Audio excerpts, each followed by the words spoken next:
Hi, I'm Melissa Clark from the dining section. It's that brisket time of year again. The Jewish holidays are upon us. Are you gonna make brisket? I'll bet if you do, you go to the butcher shop and you just get brisket, right? Well, there are actually two kinds of brisket, and I'm gonna show you the difference.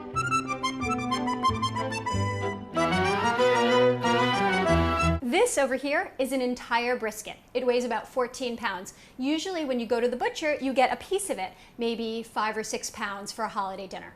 When the butcher cuts up a piece of brisket, what he does is he looks for this part over here. This is the navel, this part that comes up, and then he just cuts right behind it, separating it into two pieces. The first cut is the leaner piece of brisket. You can see it in the muscle fibers. Do you see how they're close together? There's no fat in between them.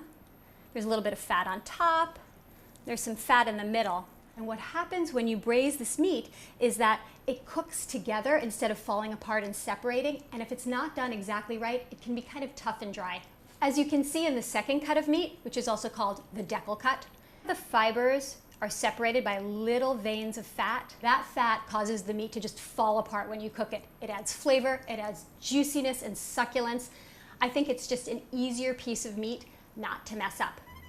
But the choice is yours. This Rosh Hashanah, if you like your meat on the leaner side, get the first cut.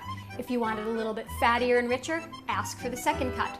Or if you're feeding a lot of people, buy the whole entire brisket and braise it in one big piece. That's how chefs cook it. That's how they make it so delicious. The choice is yours.